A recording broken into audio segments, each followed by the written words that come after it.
If you haven't been introduced or convinced why you should be using Robertson screws, screwdrivers, and driver bits, you need to come north to the land of ice and snow and drink some maple syrup.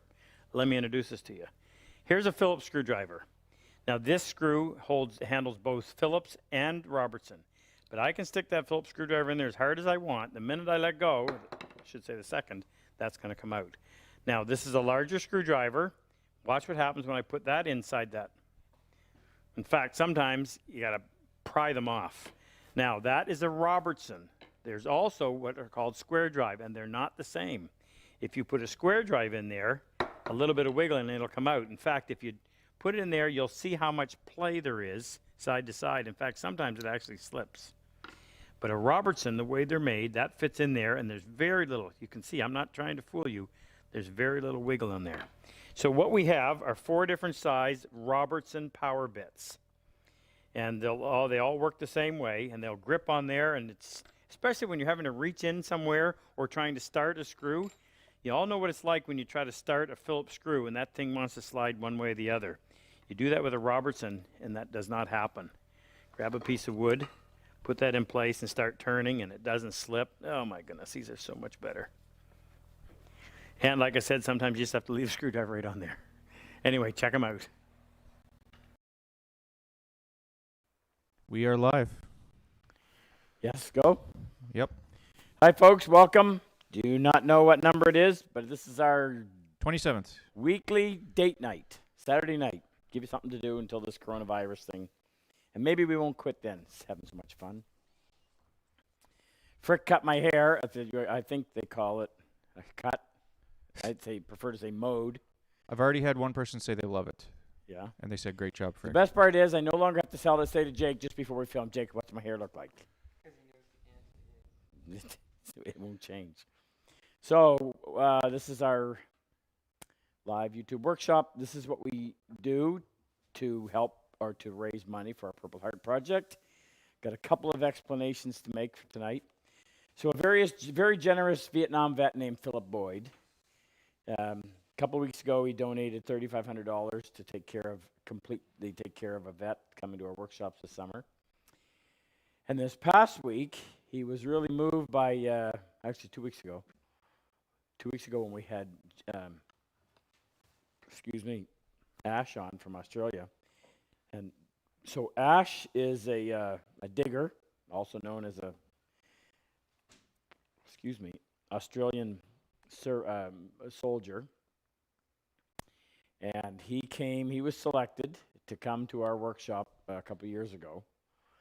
And prior to, the way we found out about him is because Tony Martin, Tony's one of our founding friends, that's helped us kick off Purple Heart Project. He's one of our ambassadors. Ambassadors. Tony the ambassador.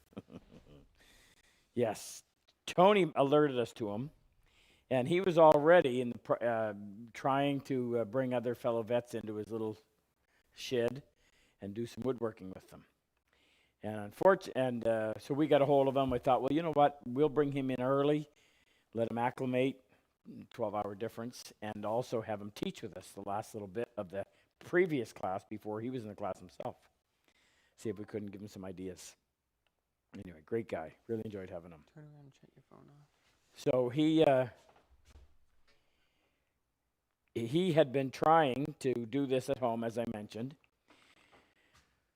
Make a long story short, those fires that went through Australia recently burned down his shed, so he doesn't have a place to do this anymore. Has since found a place. Philip was particularly moved by the story, so he donated $5,000 earmarked for Ash to help him put that back together, get tools so he can start bringing soldiers in. And then we had an additional 300 last week as well. So tonight's donations, at least as much of them as we're going to need to help get Ash set up, are going to be to help Ash, both with building putting his shed back together. He's actually got a rental place, and getting tools, enough tools to, and benches. That's right, 2 benches. So everybody can participate. So what we'll do is we will donate the saws to him, and you guys can kick in and cover the planes and the stones and the chisels and everything else that he's going to need in order to be able to entertain as many as he can handle down there. Great cause. We're actually donating Dovetail kits. Are we? Oh, generous Jake is donating Dovetail kits. You leaving, Frick? You away mad? I'm in charge of the shipping, so. So, so Ash is going to come on tonight in about an hour, talk a little bit about what he's doing, and this time we got it worked out so you'll be able to hear him and see him better than last time. Okay, now the other thing that I want to tell you about, I want to talk to you about where we are with the standing desk. I want to talk to you about a new tool I'm working on. Finally had a little bit of time to, I'll tell you the whole story about that. T-shirts. We just got our supply of T-shirts in. So we have the original Wood is Good with the logo on the breast, and we have our Wood Doing Good, and we've got all sizes currently in stock. Our new one, grand unveiling. Should debut next week. Right, we'll have it ready for next week. And if in case you're wondering what the weather's like, it's been snowing here this afternoon, but we will persevere. Summer will arrive. And I keep thinking I'm forgetting something, but got a raspy voice. Bear with me. I have to drink some Perrier tonight so you can hear me. I'm working on the sound too. I guess the sound's a little choppy. Could be your voice, but No. I'm getting Rex to check on it. Is it or isn't it? Do I continue, or you want me to wait until you got it fixed? Oh, I thought you were. No, I was saying I don't think it's his voice. I know. I'm. Yeah, it's like cracking and stuff. Okay, just a second. Can you play them Can you play them another video while we're waiting? No.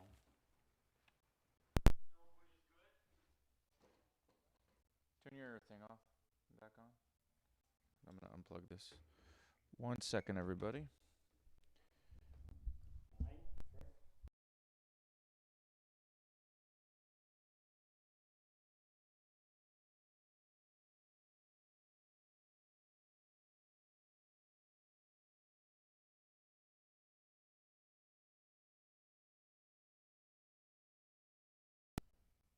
Test, test. I mean, it sounds fine for me. That's the problem.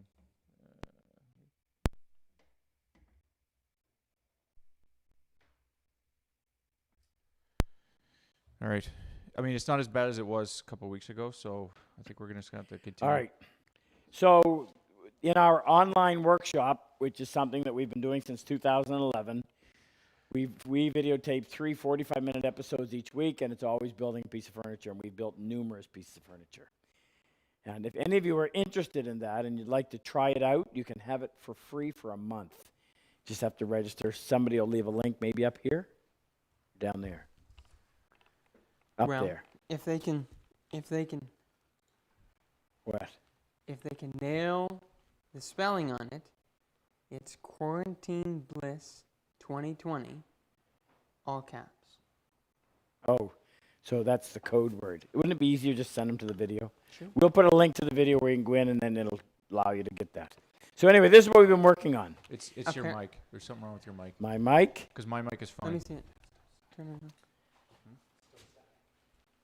Yeah, it's staticky. Is Jake's. Is it better? And I'm getting a slight delay too. Like the Is it any better now?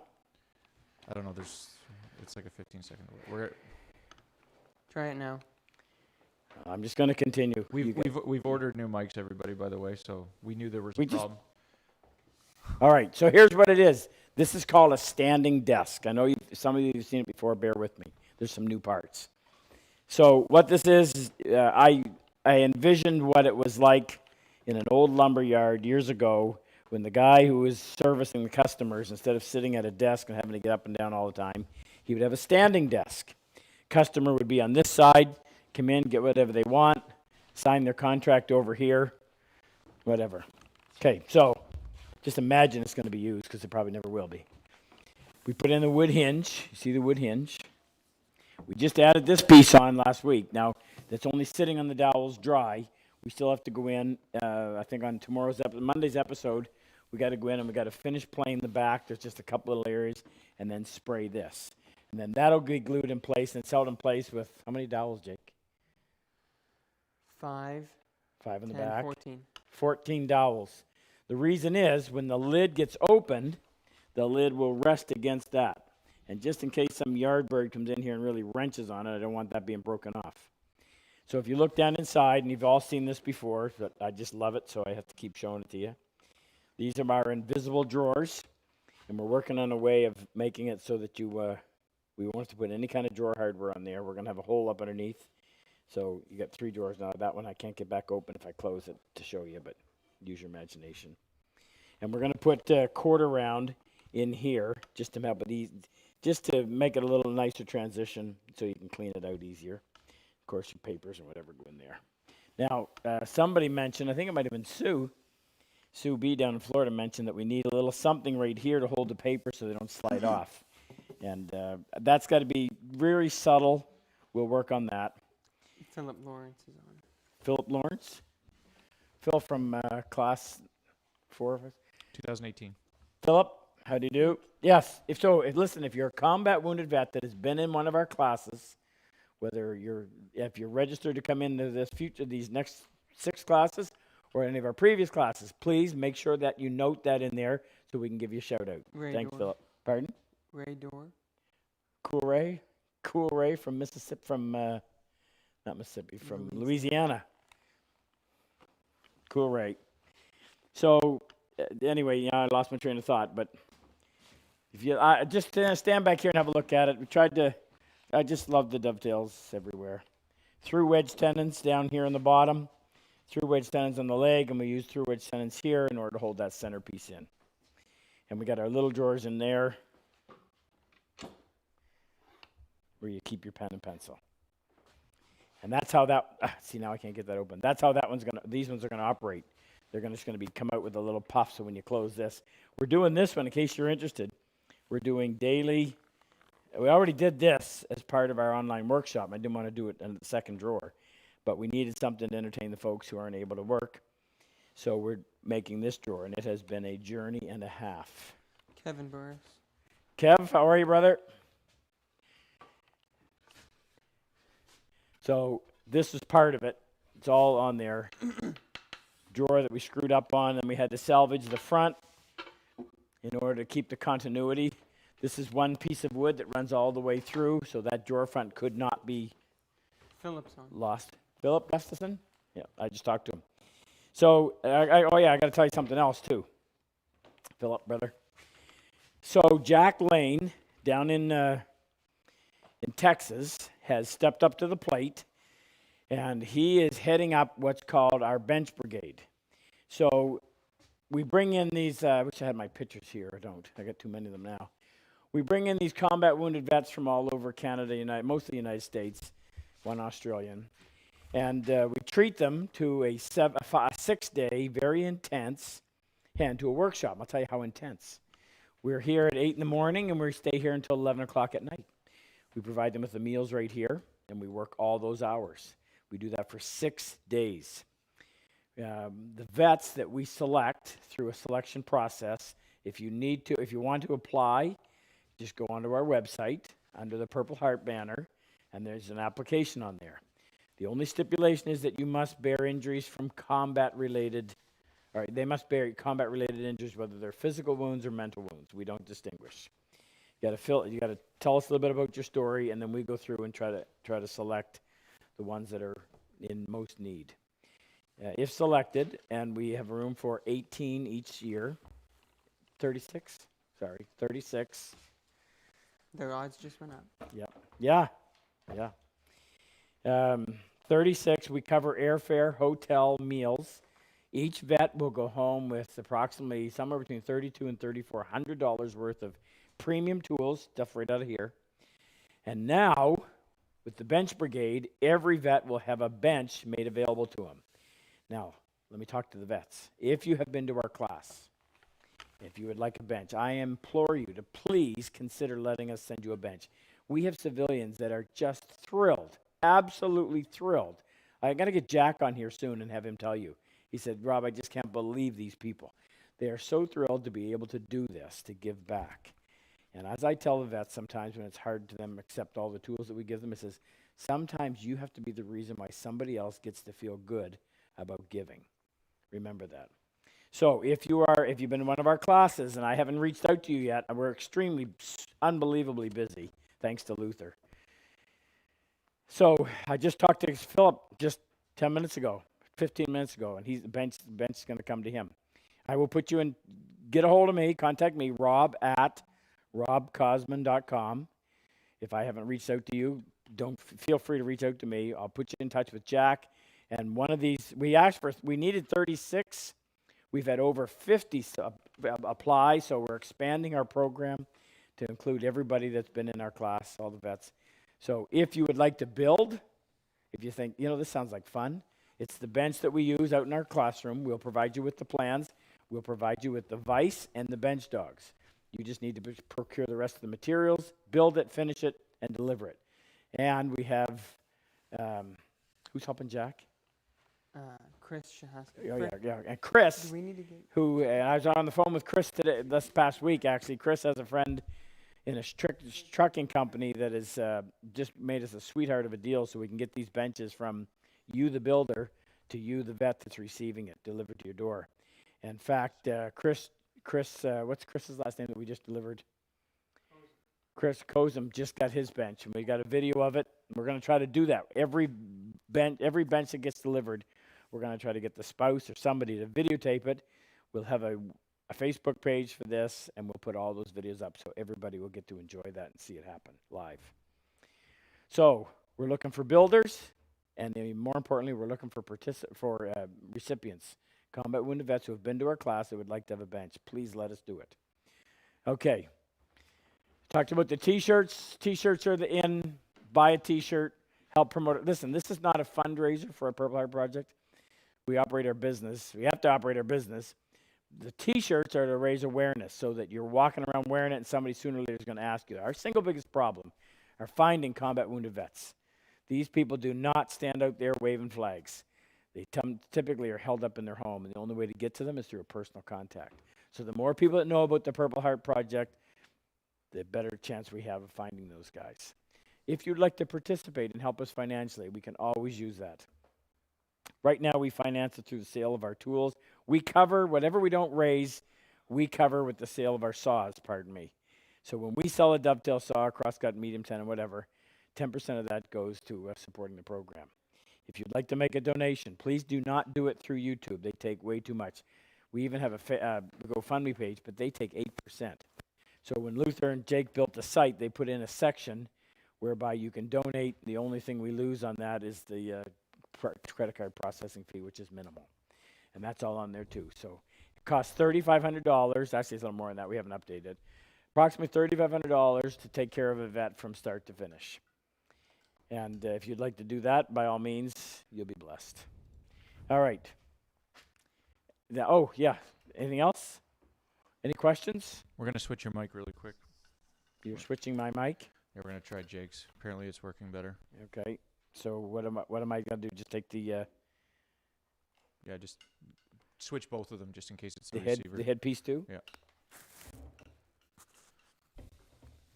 All right, bear with me. Maybe I could sing a song. I don't know. No, No, never mind. We want people to stay. So don't I want my... You gonna use this? You just him, I can do myself.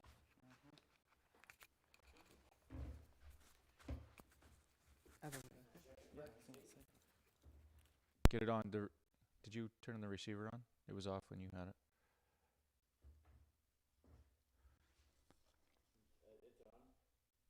It is? On now? Yep. We don't have another earpiece thing? So where am I going to put it so that it... Yeah, that's fine. Give me a test. Test. How's that? Is it working? Okay. Well, they're figuring that out. I have a good friend. His name is John Robichaud.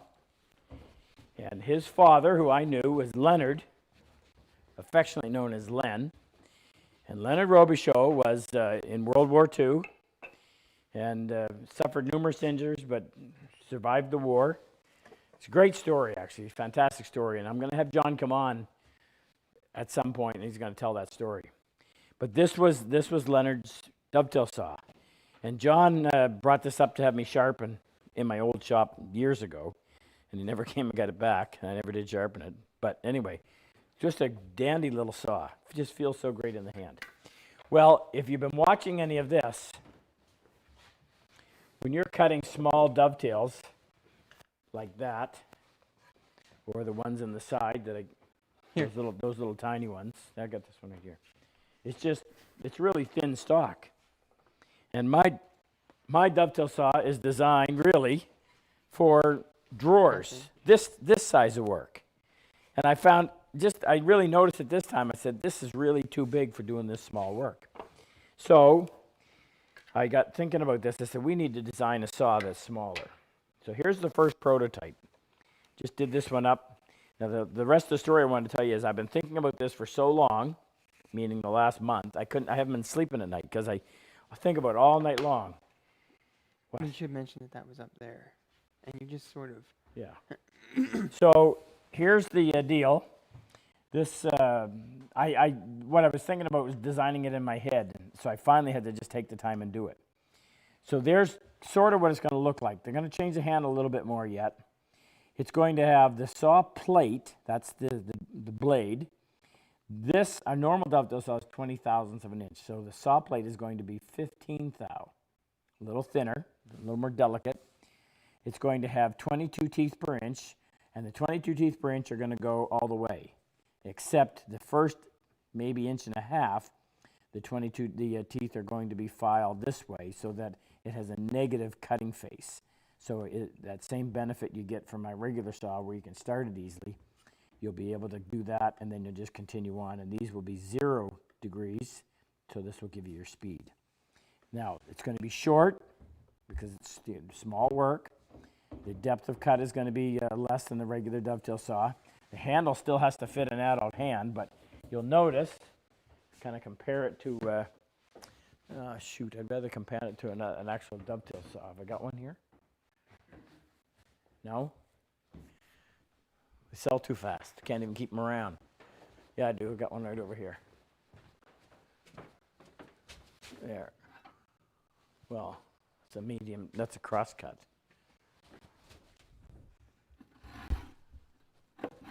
It's an old one.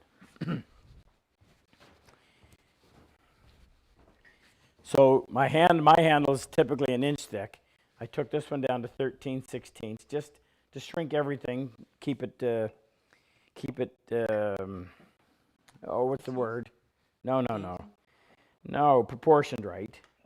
We went from the large bolt and the small bolt to 2 small bolts. Not 100% happy with it just yet. I think I want to change the hang, which is what it's called. So I'm going to take the handle part and move it down a little bit. And I think the Jake thinks we need to put the finger recesses back in. Tell us what you think. These are the finger recesses. They do a nice job of indexing your hand, but I kind of thought, I'm going to take them out on this, but we could put them back in. And I might cut this horn down a little bit, make it a little bit smaller. I don't want to copy this one, although I could because there's no patent on this stuff. This one, you'll notice how much where the hang is. The handle is really down here quite a bit, as opposed to mine. So if I were to put them side by side, Ahmed said he would like to buy one. of course he would. Everybody's going to want to buy one. Thank you, Ahmed. Okay, so I'm going to play around with it. Because it just, when I'm holding this in my hand, it just doesn't quite give me that use me feel. Okay. Anything else before we get started? We're going to do, somebody asked for a shop tour. We're going to do a shop tour, but we've got to get the place cleaned up a little bit. I want to show you about this.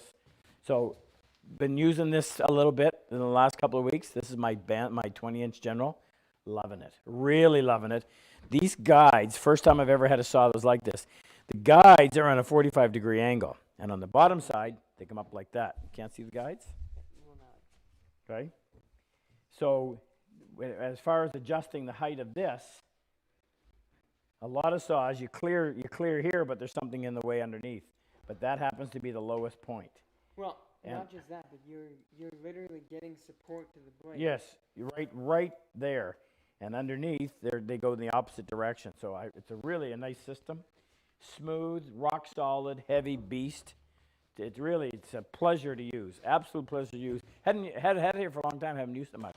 Been always using the 15-inch, but had to use this for some reason this week and thought, wow, I really like this saw.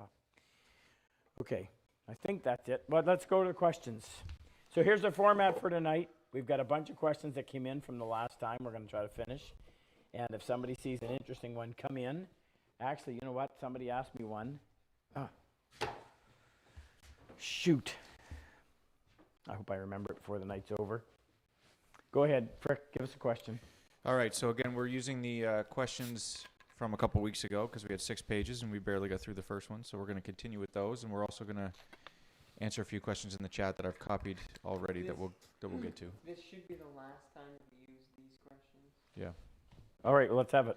All right, first one comes from John Cruz in Virginia. Hey, John. What are your top 5 preferred wood combos that you use for dovetails? Top 5? I'm having a hard time top 1. Well, so it's all about contrast. Rex, do me a favor.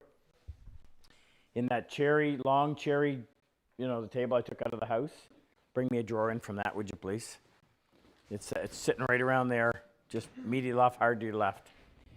I forgot to introduce everybody tonight. So we got Jake behind the camera. We have Frick behind the behind the table over there. We have Rex, who's the runner, and also watching for vets to speak up, identify themselves. Thank you. We have Megan at home because she's on quarantine. She could be carrying lethal foreign germs. She's got another week. She's watching the donations. I think Gina's on there. Gina's our new employee that takes care of shipping. She has a beautiful signature, by the way. You ever see her signature? And she signs every week. I know. Oh my goodness. It looks like it's not like mine. We have Ken. Is Ken on? I haven't seen him. Ken's on. Pretty sure. Luther might be on. Am I forgetting anybody? I think my wife's at home. So lots of help. So your question.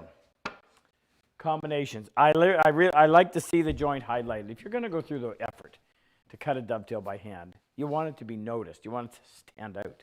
And I made the mistake one time when I designed this. I used mahogany for the drawer sides because I was planning on having bird's eye on the front. I thought, well, in order to get a contrast, I needed dark wood. But the mahogany and the ends of the maple are almost the same color. You got to get the light just right to be able to even see that, which was a shame. So here's a mahogany combination on the back, and that stands out lovely. Probably my favorite. I'm going to say that my favorite is quickly becoming this. Anything with holly. The holly is so white, it just. Or aspen. Holly. Aspen's okay, but holly has the characteristic that I like about holly is it's hard, so it wears better than aspen. But anything with aspen, just jumps out at you. Holly, right? Jumps at you. Holly is a lot more money than aspen. 'Tis. Aspen's actually really inexpensive. You come over here. I'll show you a few other examples. So here's walnut and aspen that Jake was talking about. So that's a nice heavy contrast. If we look up here, you've got poplar, which is the heartwood of poplar and mahogany. Not quite as much. Here's some aspen and cherry. That's maple on maple, walnut on walnut up in behind. I really like dark and light contrast. However, I'm going to caution you. What? Hey, Danny boy, Stinker, and the girls. What I will caution you about is building furniture where you're combining the woods that are going to be seen. In other words, something like this. I built furniture where I thought it'd be really cool to have dark and light woods put together, and it is for the first 5 years, and after that, it's almost too loud. Subtle is so much nicer. I don't mind it in a drawer because you only see it when you open it up, and then it's a really nice surprise. Other than that, it's hidden. So you gotta be careful that your woods aren't too loud. More like this. What? Well, if it's a piece of furniture, yes, I would stick with just the same wood and just let the difference between the end grain and the long grain be the one to stand out. In here, I guess it doesn't matter, but what I'm thinking of, if you've ever seen it, actually I can show it to you right now. Jake, there it is here. I dug my portfolio out here see the haircut? My kids have never seen me without a head full of hair. Sean McDermott. Hey brother Sean, how are you? And hi to Angela. So here's some really high contrasted furniture. So this is ash, no pun intended. Ash and walnut. Walnut on aspen. This is just, it looks great, but I don't know. It's a little too much contrast. The piece that I was going to show you is this set that I did. There was actually 4 pieces. So this is walnut and ash. This was a bookcase, and this stuff you can't tell, but it's actually everything's on an angle. So that was the bookcase. This was a low table and an end table. So this is just ash. So that's the end grain of ash and the long grain. There's another piece where hate to backtrack on my own words, but I think you're better off sticking with one wood. All right, did we kill that one? Sure. Next. All right, this one came from the chat, from the Fleet Farmer. He says, Rob, can you help me convince my wife to let me get a Wood River plane instead of an old Stanley? Now, Super Dave may have answered this one already. He said that it's easier to beg forgiveness than to ask permission, but... That's wise. That's coming. Well, Super Dave gives out free marital advice, and you need to know. Don't listen to it. So we're going with that. I'm just looking for a piece of wood. I'm gonna show you why. I have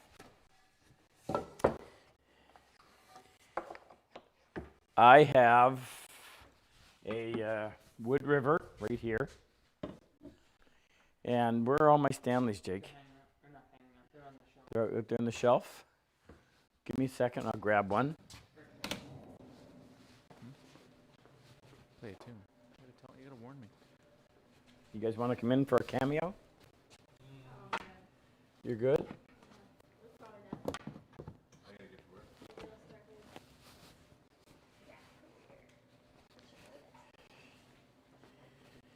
Okay, here's a bedrock number 6 with an IBC blade in it.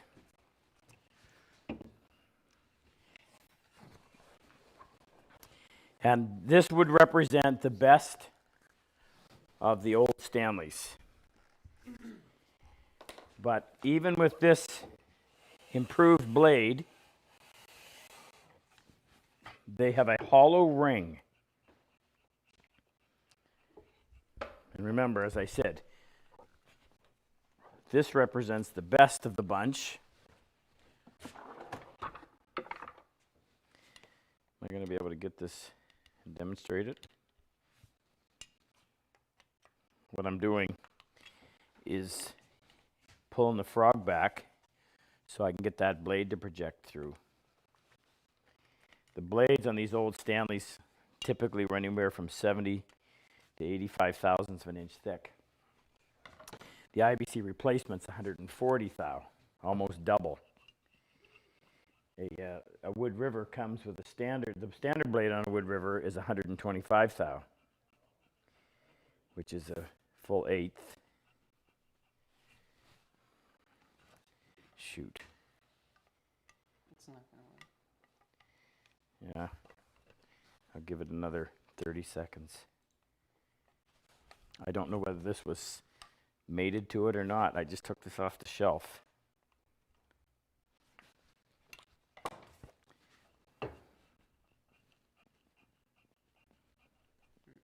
Oh yeah, there it is. I got it. Okay. Oh, this was my toilet paper YouTube.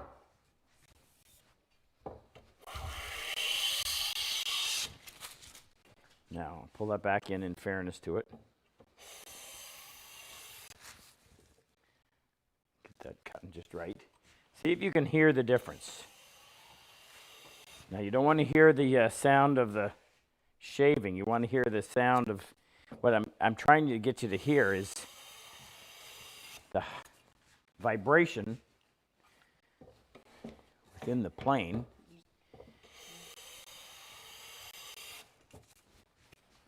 I'm having to advance the blade till I get a full shaving there. Hi, right. Huh? Yeah, but can you? I don't have any mic on. No, I'm going to plane same piece of wood. Some magic wax. Where do we get that, Jake? From us.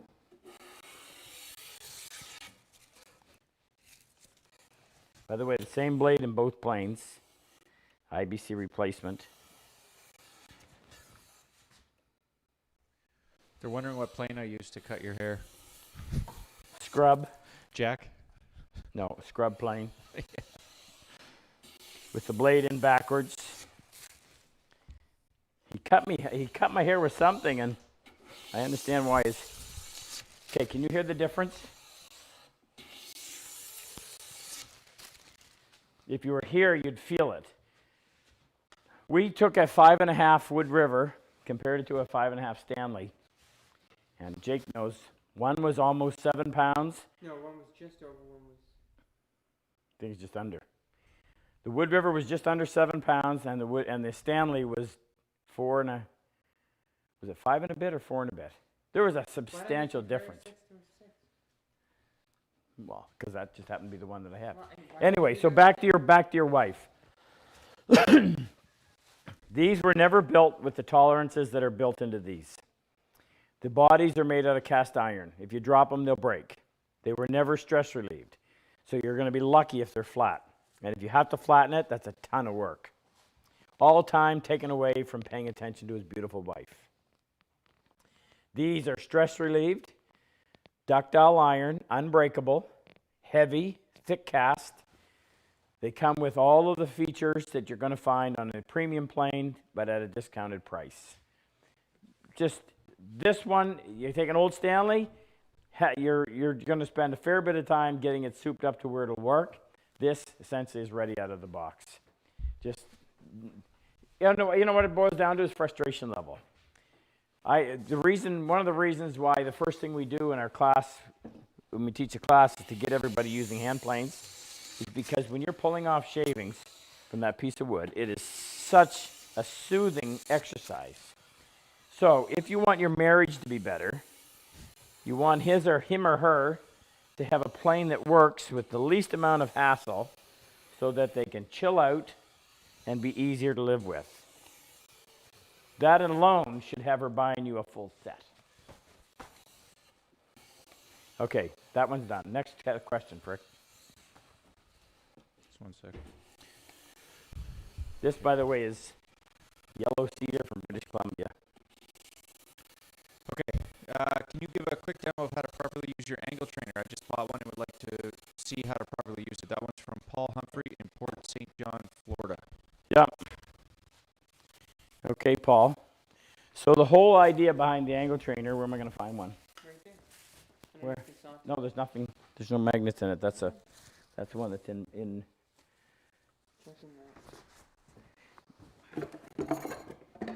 Super Dave was here just a couple weeks ago. It was being used. Well, the whole idea behind the angle trainer is to teach you how to freehand sharpen. Rex, can you go get an angle trainer for me, please, out of the...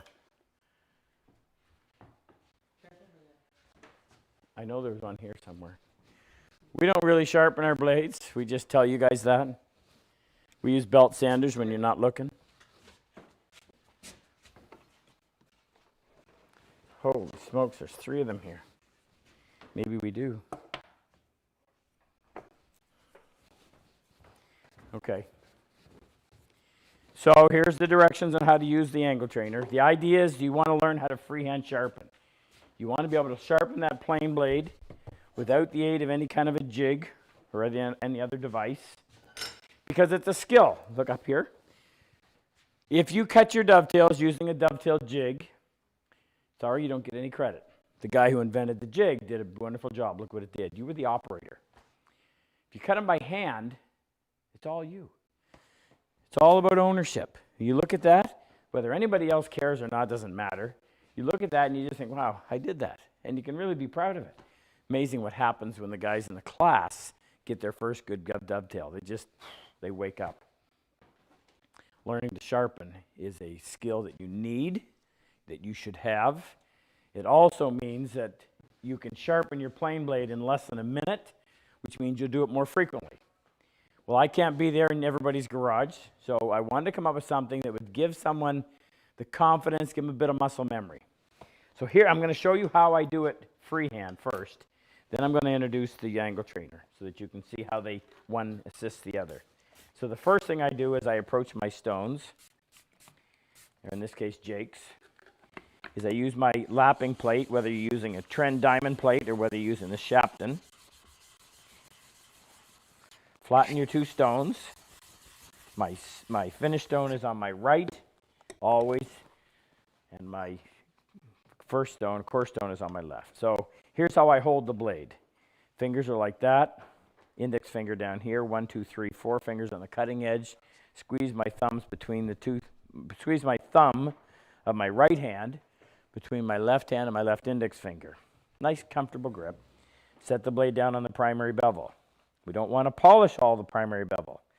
So what we do is we raise it up 3 or 4 degrees. Park it there. Lock the elbows, lock the wrist. From the shoulders, we do these little circles. And we do that for approximately 10 seconds, at which time we should be able to detect a slight burr on the back side of the blade, telling us we've created a new edge.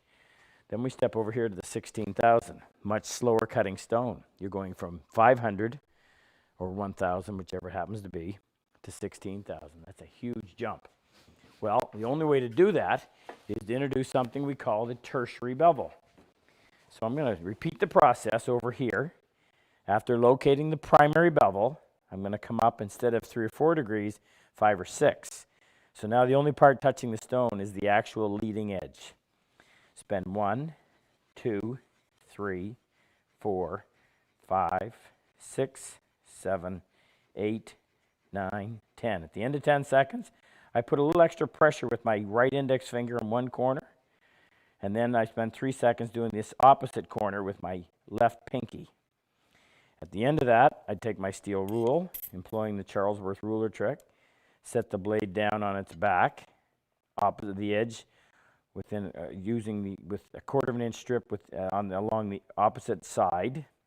3 fingers to distribute the pressure. 1, 2, 3 seconds to remove the burr, and that's it. You're ready to go. Okay. It's a little bit difficult for some people to do that. I think it's really more a matter of them not quite having the confidence. Now I got a little bit of soap in this, so I'm going to lubricate that stone. I'm going to take my angle trainer. Now, this is dirty. It's made out of a composite, same stuff that we make the saw handles out of. It has 2 magnets on either side sitting in the cups. The steel cups increase the strength of the magnets substantially. If you look real close, this wasn't a very good material to use, but it says 29 degrees and 31. So I'm going to start with the 29 degree side. Remember, the angle on the blade is 25. So as long as you're up off of 25, you're only touching the leading edge and not polishing all of this. The only part that touches the wood is out here. No reason to polish down to there. Hold this is key. Hold the blade the same way you would if you were freehand sharpening. When you engage the magnets and slide forward, the angle trainer will hold the angle, but it does not disrupt the way you hold the blade. So when you stop using it, you're still holding your hands the same way, and that is where the muscle memory comes in. do your little circles. The soap in the water will help that slide. Okay, get your burr, take your angle trainer and turn it over to the 31-degree side, 2 degrees higher. Same idea. That lubricant in the water just makes it work a little easier. Set that on there. Hold the blade the same way. Stay put, you. Hold the blade the same way. Engage the magnets. Slide it forward. Now it's holding it up 2 degrees higher. Go in there and do the exact same thing. Running over the stone, holding your hand the same way you would. At the end of 3 seconds, at the end of the 10 seconds, put downward pressure on one corner for 3, opposite corner for 3. Take your angle trainer off using the Charlesworth ruler trick. Flip the blade over on its back. Stay within 1/4 of an inch of the opposite edge and spend 1, 2, 3 seconds removing the burr. That's how you use the angle trainer. Now, you're running that over an abrasive stone. It's going to wear out. This is not designed to be a sharpening jig, blah.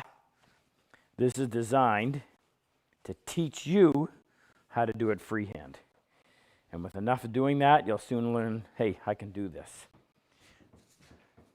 And once you do, the second you notice that the blade's breaking down, you take it apart, you go over here, which I'm going to add. This is why our sharpening station, which comes with every bench for the vets on our bench brigade, sharpening station is on this end of the bench. Your gear's right here. It's down low so that you can lean over the stone instead of being up here and trying to do 2 things at once, that being the circles and moving out over the stone to even the wear. When you're doing it like this, you simply lock your wrists and your elbows, you're pivoting from your shoulders, and you just lean heel and toe while you're covering the stone. The biggest advantage is, at this point, you're pivoting from your wrist. Very difficult to maintain that angle. At this point, your pivoting is from your shoulder. The farther away you can get the pivot point, the easier it is to maintain that angle. We teach the guys to do it, and they all learn how to do it in the first day. So don't think you're going to be an exception to that rule. The angle trainer will help you. The angle trainer still on sale? Or is that last week? No, it's this month. It's this month. Yeah. So the angle trainers are actually on sale right now for what? 20% off. And I just made a bunch, so grab one. Didn't I cut some tubes for those too? Yes, yes. So if your tube's crooked or it doesn't sound right, it's Rick's fault. Oh, we give him a hard time. So he knows we love him. Yep. Okay, so this question is from Stone Cold Sweden. He says, what do you think of Japanese chisels, planes, and saws? Stone Cold Sweden. That's his username. Oh. Obviously knows. What do I think of planes? Japanese chisels, planes, and saws. Well, I could just say I don't like them. Let me explain. I much rather push than pull. Mind you, you know what? You can pull a Western-style plane. Your shoulder gets sore. I was working, demonstrating somewhere one time, and I must have pulled something in my shoulder. Oh, my goodness. It stopped me mid-shift, mid-plane. So from then on, I had to pull them the rest of that weekend. So I prefer Western-style plane.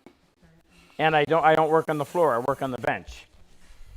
That's the planes. The chisels, I prefer the Western-style chisel. Japanese chisels have a big hollow spot, which I understand is to get rid of all this material, so it's easier to get it flat on the perimeter. But again, I prefer Western-style chisels. My biggest issue is with the saws. Now, somewhere in here, Jake, any idea where it is? Where? In that cabinet that has the blades in it. Saw blades. Really? I think it's in the top shelf. So back in the 90s, all through the 90s, I was constantly on the lookout for a better dovetail saw. And I had accumulated 16 of them, different brands. Here it is, I got it right here. Different brands. In fact, I'll even show some of them to you. That was the first one I used. I had to modify it to make it work, but it did. In fact, the disadvantage to having a round-handled saw is you don't benefit from I hate to say overuse the word muscle memory, but here's the big advantage of this style. This is the pistol grip. That's a bird's eye maple. Isn't that gorgeous? You just have to sometimes stop and admire the material. Just a beautiful piece of wood. Luther loves that. Every time you pick that up, it registers the exact same way. Those finger recesses help reinforce that, actually. That's how you hold it. Okay. The finger recesses, eh? The index finger and the thumb like that help to give you stability this way, as opposed to that. Okay. So every time you pick this up, it registers the same way. And in a dark room, I could hand you this saw, and you'd know where the blade is facing based on the way it feels in your hand. So it doesn't take very long before this is 0, this is 10 degrees to the left, this is 10 degrees to the right. You'll develop that. It's amazing. Happens. Well, that would never happen with a round-handled saw, right? Because it doesn't register. So I figured this out on my lonesome, and I had carved away a little spot right there so that when I grabbed it, it registered against my fat thumb. So at least I had that going for me. It's funny. I don't know why I ever did that, but... So there's the first Japanese saw that I bought in my attempt to try to find a good saw. This was sold, it was quite expensive at the time. It was sold as a saw specifically for Western hardwoods. It's funny that they should say that because the problem with Japanese saws is this. They have the little thin blade, that's 15 thou. Actually, it might even be 12. Let me just check it. I hate to tell you a fib. They talk about how that thin blade can be pulled. You can take a blade of grass and you can pull it between your fingers, but you can't push it. I like that. Oh, this is 12 thou. This is really thin. The problem with that thin Japanese blade is as it's going through a piece of dense Western hardwood, nothing overly dense, a piece of maple, that little thin blade will wander and follow the path of least resistance. Now, you're a bit deceived. You see along the top, it looks nice and straight. Down the front, it's nice and straight. But you go on the back side, and it's done that. And then you remove that piece of wood, and all of a sudden, you don't have a flat face anymore. Well, you get a good glue joint when two flat surfaces come together. So if one has lost that flatness, it's just going to rock on there. You got to go in and create a flat surface with a chisel. Tremendous amount of work. So that was one of the biggest reasons I didn't like Japanese saws. And the teeth break off. Look at I guess there's only one broken right there, see in the middle? But I had a student in a class one time in Ontario, and by the time he was done the week, there was at least a dozen teeth broken off. The Japanese, actually there's one up here too. The Japanese tooth is long and multifaceted, designed for their wood. Light wood does a superior job. You're going to work Western hardwoods, you want a RobCosman or a Cosman saw. Have you cutting perfect dovetails the same weekend you buy it. You don't believe me? Try it. There's lots of people out here that will tell you that. So that's the reason why I don't like them.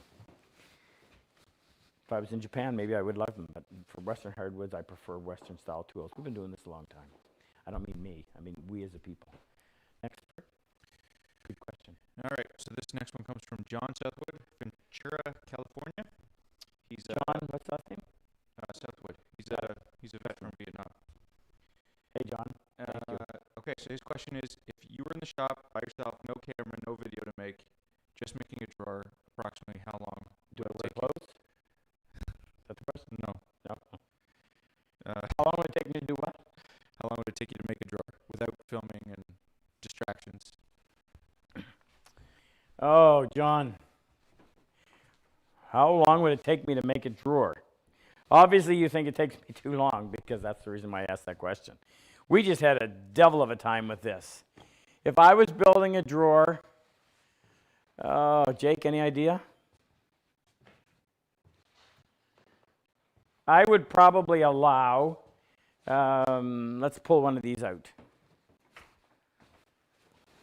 If I was building this drawer, so it's about 3.5 inch, I would allow maybe 20 minutes per corner. Through or half? Through. I don't think you need 20 minutes. Well, I'm being generous. 20 minutes, You could do 20, 15 minutes. 20 minutes per corner. Okay. I would think that I could finish, If you're talking about the materials are already prepared, fitting it, doing the whole process where I go in and I'm so particular about how that back fits the front, I would actually, well, Alan Peters used to consider a dade per drawer. And, but that encompasses all the work around it too. If it was just a matter of go put a drawer into that opening, I would hope I could do it in a couple of hours. I was gonna say 2. I'm also getting old, but I'm getting better. Good question. And thank you, John. And if you're combat wounded, would you please register for our Purple Heart? And veterans out there, if you are a combat wounded vet, we have an online workshop that's $325 per year. For you guys, it's free. It's our gift to you for life. Just contact me directly and we'll take care of it. Rob@RobCosman.com. And you don't have to prove anything to me. I take it your word. Brick, next. You got the next one? Okay, yeah, I got the next one. It comes from Clint Bourgeois. Good evening, guys. Clint from Louisiana. Hey, Rob, what's the difference between your... Oh, I don't know about that. Okay, sorry. This question comes from Clint. Good evening, guys. Clint from Louisiana. Hey, Rob, what's the difference between your limited edition marking gauges and the Cosmanized marking gauges? The Wood River Cosmanized? Yep, and the limited edition. And limited edition? The Cosmanized one, as an economical way of being able to get involved in this. So we take the Wood River gauge, which is actually a decent gauge. The problem is it doesn't come sharp. The head of the gauge, I don't have it here to show you, but the head of the gauge, more often than not, is not flat. If that head's not flat, when you drag it across the board like that, it's going to rock like this, really irritating. Cutter has to be sharp. It's got to literally slice those fibers. Head's not flat. Cutter's not sharp. It comes apart, always comes apart, and the piece of wood spins around. So we glue it together, take it apart, glue it together, flatten the head, cut a recess so that the cutter will sink down in there, and also the other thing is it's round here so it falls off your bench. So we cut a flat on there so it won't fall off your bench. And the big advantage is we go in and we sharpen those cutters and test them to make sure that they slice beautifully. That's the biggest advantage too, or that's what we do to a Cosmanized, and we just up the game. Up the game on ours. On our ones, we have our own cutter that we have made by Paul up in Ontario, and those cutters are spot on perfect. What else do we do, Jake? Oh, we make it pretty, polish it all up, make it look nice. A lot of it is superfluous. It's both of them will do the job. I think the cutter is better in ours. It is certainly more robust.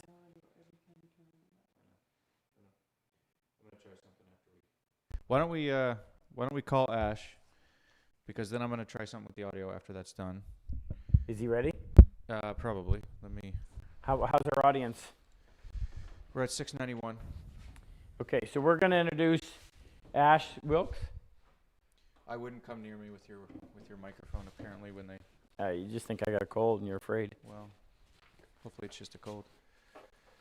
Ash will introduce himself, and he's going to tell you what he's doing down in his part of Australia to help other combat wounded vets, and why it would be a great thing for you to help by kicking in a few bucks to help him put together a program. He's not it. He's not it. Did he fall asleep? He could have. I woke him up last time. It is. What time is it? Shoot.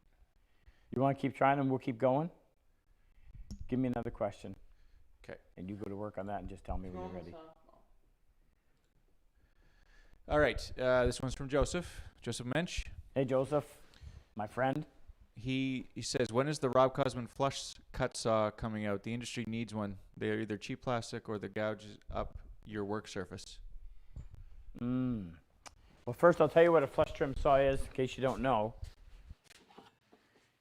It's not a precise tool, or it's not a finishing tool. Put it that way.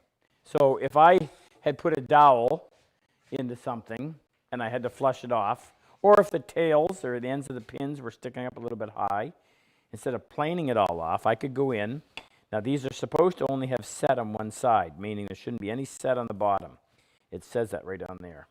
So you set it down like that, and you shouldn't leave any mark when you're pulling it along your workpiece like that. Always has flexible steel so that you can lay it flat while you're moving it like that. It does have a Japanese style tooth on it. This one does anyway. And you can go in there and you can get rid of 95% of your material a lot quicker than by planing it. And then you come in and just clean it up. You want they should always go with. Yeah, that's a good point, Jake. So if I had a dowel, that should be a song, shouldn't it? If I had a dowel, if I had a dollar. So if that was my dowel, just pretend, and I needed to flush it off, running my saw over my screwdriver doesn't help. I should do it this way. Why? If it does leave any scratches, scratches aren't nearly as noticeable when they run with the grain. But if you lay it like that and go across the grain, if that leaves a scratch, that's really noticeable. In fact, look at this. When we were laying this out, when we were laying this out, I put a little knife mark on the top of this, and I thought I got rid of it. But then if it's right there, can you see it? Mm-mm. You can't? No. Oh, look at it this way. Abby Okay. and Charlie. Ebby and Charlie Ray. Oh yeah. See that? Now, if that was parallel to the grain, you'd never even notice it. But because it's across the grain, it jumps right out at you. Charlie Ray is salt of the earth. Ebby is a combat wounded vet from Utah, who's is what? He's also salt of the earth. That's right. That's right. Were they in the same class? They were, weren't they? No, they were one. They were a week apart. Charlie's just the world needs more Charlies. And Ebby, I don't mean to exclude you, because it's the same thing. All of you guys. Charlie is a Vietnam vet. He's been here to our class, and he contributes all the time. I could spend a whole show just talking about what Charlie has done for other people, and he always is embarrassed by it. But Charlie, let your light so shine before men that they may see your good works and glorify your Father which is in heaven. So good stuff has to be made known. It's like the donation, Philip's donation. I said, please let me tell people so they can hear you. It might just inspire them to do something. If you don't do it, then all we ever hear is bad news. And Ebby's EOD, I think they're a little bit crazy, but we sure appreciate them. And what they've done for their fellow soldiers is they put their life on the line every time they step out into the field. He's there? Well, you don't want me here, right? So Ash is here. Have you got him on the camera now? He is, yep. Okay, so that's what's on. You have to go over there. I can't. Hey, Ash. Where is he? Can you hear us? Can you hear us, Ash? Yep. Okay. Okay, go ahead. Yeah, I can hear. Just tell the folks what you were doing with vets, what you plan to do with vets, and anything else that you think is pertinent to our cause.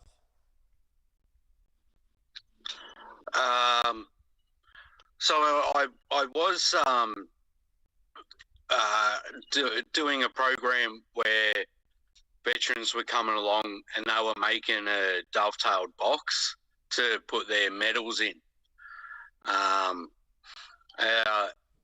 And it sort of fell apart a little while ago due to finances and backing, not having a place to do it, things like that. And I've just in the last couple of weeks, I've gotten in touch with a local program that's around about an hour away from me, and they've agreed to let me use their workspace. They're a forge place, so they do metal work there, and they've agreed to let me set up a new program there now. So all I've got to do is just, well, get everything else, and I can start my program up again. So primarily benches and tools, right? Yeah, mate. Yeah. How many guys do you figure you can have at one time? Or ideally, what's the... Ideally, I personally, I would feel comfortable with 4 guys. At the moment, we looked at it and we measured it out, and there's about space for 3. So yeah, at the moment we'll be doing 3 guys. In the initial stages, we'll be doing it 4 times a year, so every quarter, and then in the next 12 months, we want to do it every 2 months, and then the 12 months after that, hopefully every month. So 4 guys, including you? Yeah. So you need 4 benches. Correct. So 4 benches, 4 bench vices, 4 sets of sharpening stones, 4 sets of planes, 4 sets of chisels, 4 sets of saws, marking tools, the whole bit, right? Well, yeah, for myself, I can get away with all the kit that I've already got. So, yeah, yeah, I'll just do what I've got, what I can with what I've got, but at least have everything for the students. That's my goal. Super Dave said that he would be happy to come down there and deliver it as long as he could stroke your beard. Well, you know what? I invited Dave for a holiday here maybe 18 months ago, and he didn't come. So I just thought he didn't like Australians. We know that.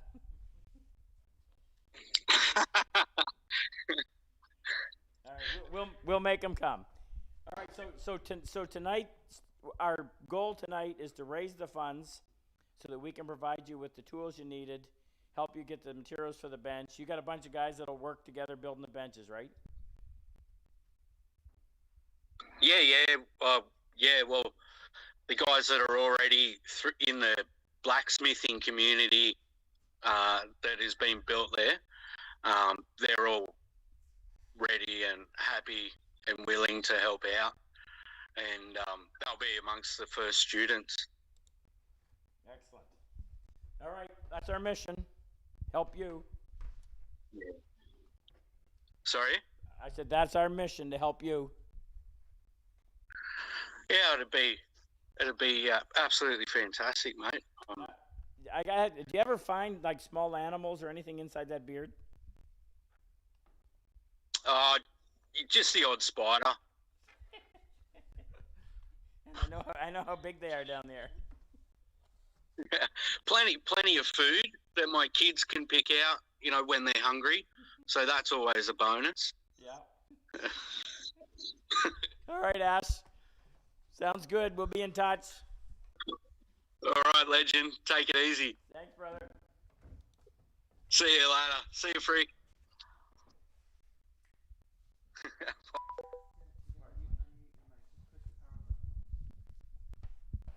Mic back on? Yeah. All right, next, Frick. Okay. This one comes from Mike Newby in Kentucky. Hi, Mike. And he asks, on Dovetails, how do you know which board to put the pins and which to put the tails? Well, that's a really good beginner question, and I'm glad. Everybody has to start somewhere. Here's the easiest way to do it.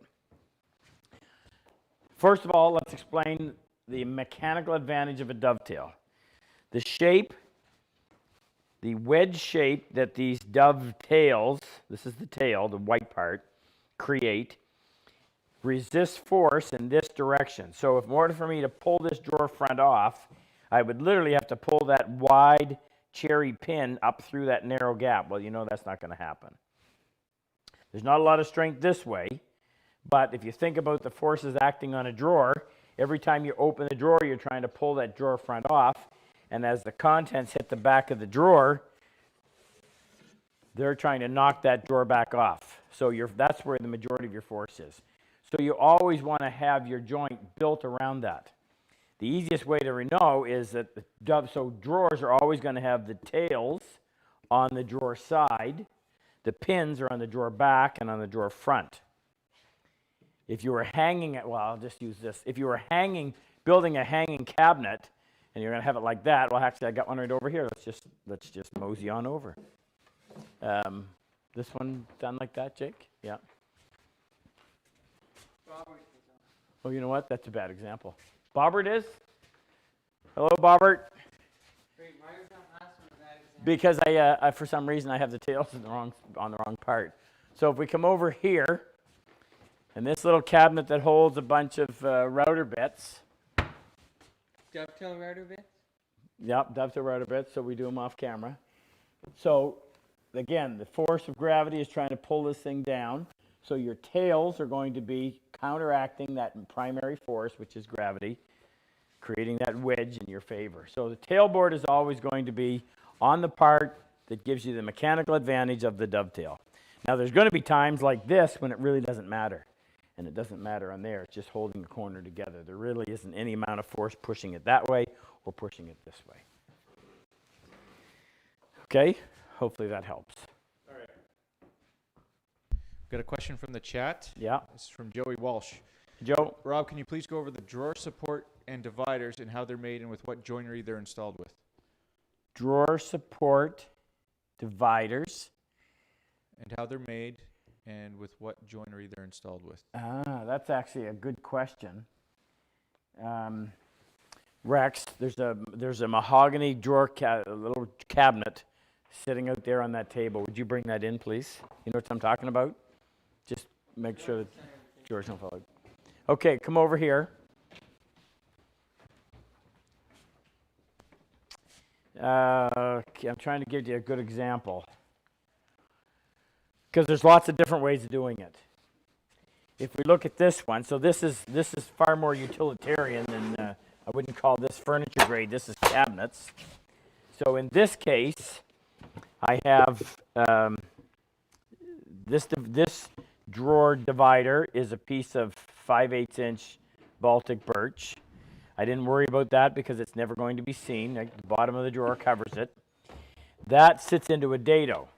So on this piece of plywood, on the underside, I have cut a groove, a trench, or a dado, which is hollowed out, a slot that is going to be the width of this. Doesn't need to be very deep. In fact, it's probably no more than 3/16, maybe a quarter, I don't know. And this piece fits into it. Now, the advantage you have of plywood is you're going to have some long grain to long grain glue contact. Normally, if it was a solid wood case, which I'm going to show you in a moment over there, this doesn't apply. But in this case, the glue is what's holding it in. I probably drove some nails on an angle up in just to lock it. So the nail would go from here into the side. You got to make sure it's on enough slope. You don't come out here. And that would help hold it in position. All right, let's go over here and look at a furniture grade drawer divider.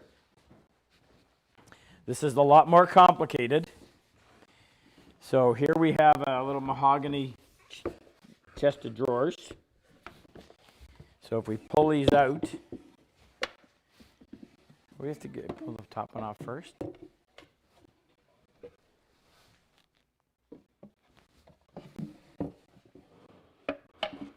Okay.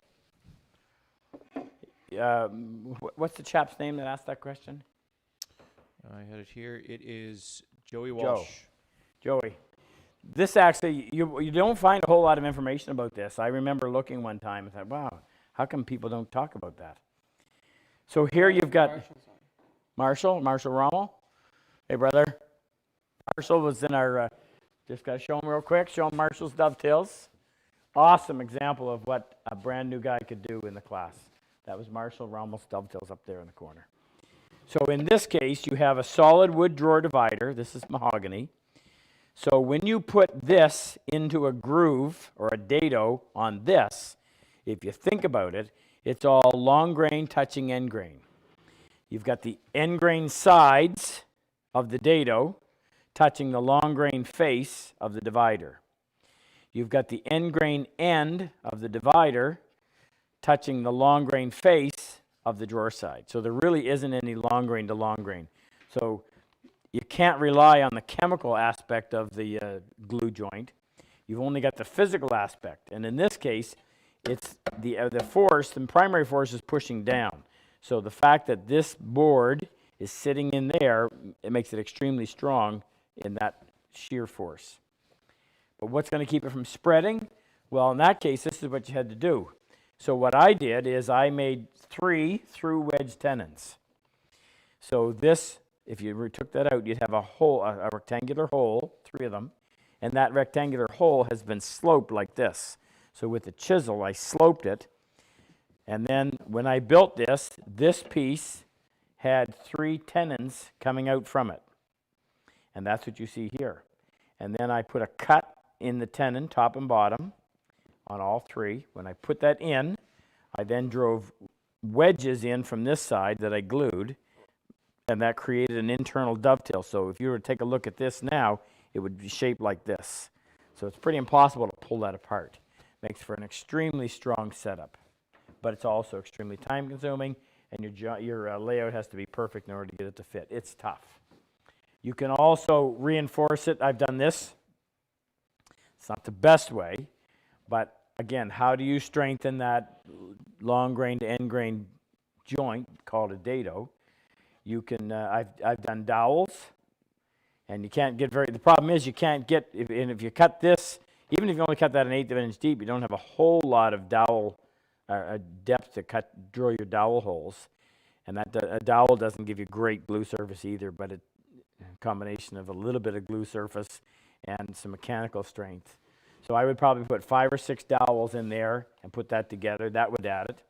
Chris Schwartz in his book talked about how a lot of times in antique furniture that's still held together, to reinforce a joint like that, they would just toenail it. Put several toenails in up like that. They're tucked in out of the way, you can't see them, and it's going on an angle like that, so it's going to really resist force pulling it apart that way. Okay? Super Dave says not to mess up his chest of drawers. Because that's the one that This, yeah. Yeah, okay, we won't. You didn't talk about a prize tonight. Oh, yeah, so tonight's prize, Gina gave us this suggestion, and it was a good one. We're going to give away 3 $50 gift certificates, and the grand prize will be a $250 gift certificate that you can redeem in our store. I was running out of ideas, and I didn't want to get stale, and it also means that the person winning the prize can get whatever they want, in case they already have it. Rex, would you go get me a bottle of each of the 3 different sizes of maple syrup, please? Maple syrup's been a huge hit. It's so sweet. As is our, this, now, can I say something about making it sound like a commercial? probably not. No. Probably not, but waxing your plane is really critical, and I'm going to address a question here that I'm going to actually make up. When you're planing a piece of wood, the effort required just to overcome the friction is often greater than the blade going through the wood. And the harder you have to push, the less control you have. We talked about that numerous times. A little bit of wax, just a long S like this, on the sole of the plane, almost eliminates that friction, so now your effort is literally just in pushing the blade through the wood. Now, there's some places that sell beeswax. It's gummy. Some are so hard they won't leave anything on it. So we found out, Kevin Burst introduced us to this. And we worked with a guy in 4 different formulas, and we finally came up. No, I wanted one of each of the sizes. Each size, yeah. Yeah, He was pulling that yeah, and the little one. And we got just the right formula. So when it goes on, it's hard enough that it doesn't smear, and it's soft enough that it'll actually go on there. And the fact that it's in that nice little container that you can keep in your pocket, and as it wears, you just wind it up. It's great. We got them on the website. I want to give a little. I want to tell you just a little bit about this company. Luther did some research. These guys, the local company, and this is all to do with trees. Remember, because wood is good. In this case, I think it's the other one. Wood doing good. Yeah. So these guys, this family has been in business since the 17 or 18? 18. Early 1800s. Yeah, I think it's 5th or 6th generation running it. So they tap the trees, and they collect the syrup, and you have to boil the water that comes out of the trees called sap. You have to boil it. It's a 40-to-1 ratio. It's a lot of work. Some years are better than others. This year's been particularly good. That means they got a lot of sap. However, because of this coronavirus, all the little stores that they sell their product to are closed. So they've got they don't have any money. So we didn't know that going in. We found it out after the fact. But we thought, you know what? We give one of these out. If you place an order with us that goes in a box, we send you a little sampling like that. And Michael likes to chug them. So he asked us, can we get more of that? And it was his suggestion that made us go after this. So now we have 500 milliliter bottles, the 100 milliliter for 3 pieces of French toast and some pancakes. This one is for the family for about 2 days in my case. And this one will do, what will this do? Luther's house for a week. Yeah, he's so stingy with it. They can't hear. No. Jake said Luther's house for a week. Anyway, so you can get that, enjoy it. Know you're helping somebody, and it's just more wood is good. Okay, next, Jeffrey. I had one here. Okay, so this comes from Chris McCone in Magnolia, Delaware. He says, I've been admiring the furniture that you've been sharing over the last few weeks. What is your preferred finish? Good. Rex, please. Grab me that pail, that 5-gallon pail of finish is back there at the base of the, huh? And the depth. Yeah, it's at the base of the drill press. I'll go over here and grab the deft. And where's the oil, Jake? It's right here.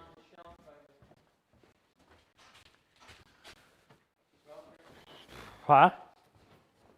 Take that up front, please.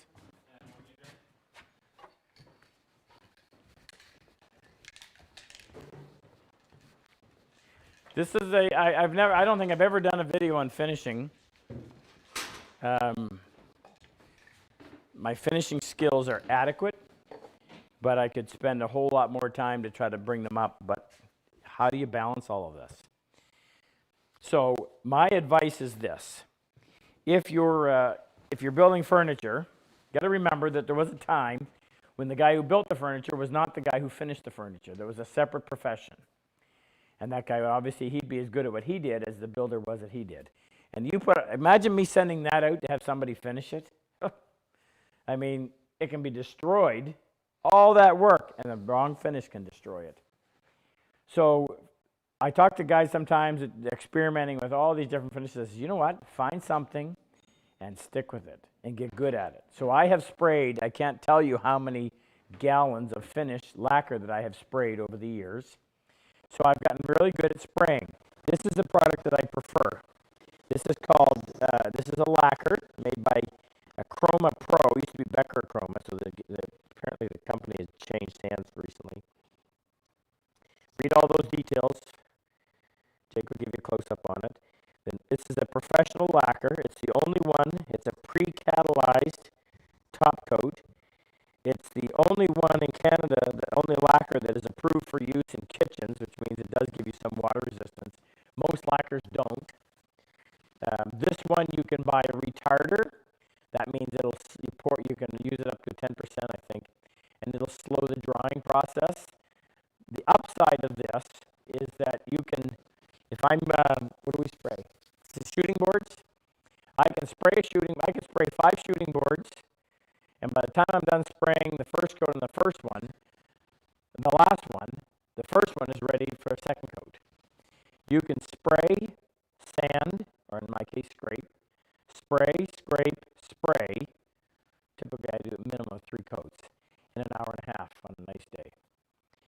The downside to that is if I were to try to spray something like this, which is what we're addressing right now, because that's the product I'm using here, and that's the reason why this is being done as a separate unit, will be completely finished before it's assembled. The top, not including that, is being done as a separate piece, pre-finished. This piece is being done as a separate piece. The drawers will be done individually. The only downside is that this from here down is one separate piece. So what I did is I went in and I finished the top itself, so from here up and over. Because if I'm spraying the base, and it's going to be tough and it'll be a pain, in fact I may even have to divide it up. In the process of spraying the back, especially the legs, you think about it, you've got 4 surfaces to spray. By the time you get all the way through that, time you get up here, that's dry. The mist or the overspray from here is already making an orange peel down there. Very difficult. Now you can alter that slightly by retarding the drying process, by adding that retarder. You can also buy a flattening agent. So if you want it to be gloss I don't care for, you can make it, and you're just cutting the amount of gloss in it. You can bring it down to, I don't know whether it's 0 or 100, whichever way the numbers run, because that's intro 40 is the stuff that I use. But you can adjust all that, which is a great feature. So this is what I spray. This is what I use usually on furniture. So almost everything I've shown you, with a few exceptions, would have had that applied. Small boxes. Yeah, anything small, because the spray gun, when you're trying to do a small box, the spray gun will knock the box over. What do we have here? Well, this. Here's a small wood hinge box made out of tulip wood and bird's eye. And I use this product. This is the absolute best.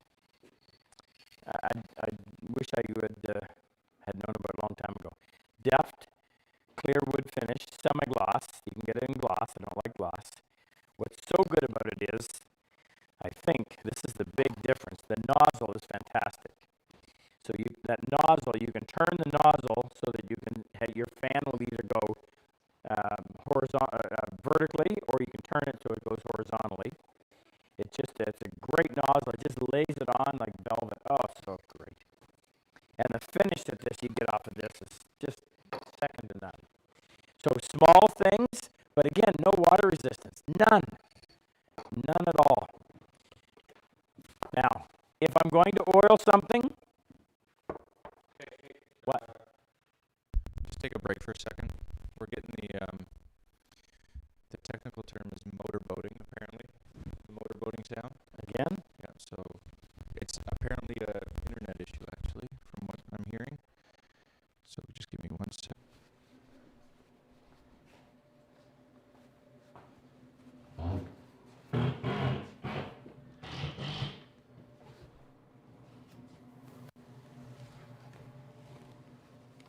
All right, we're back.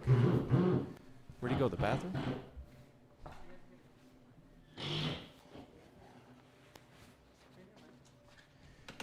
Daniel thinks I'm performing some frickin' magic, but I honestly don't know what's going on tonight. Are we up? Yeah. Okay. So, ask me if I need to repeat anything up to this point. I don't want to go back.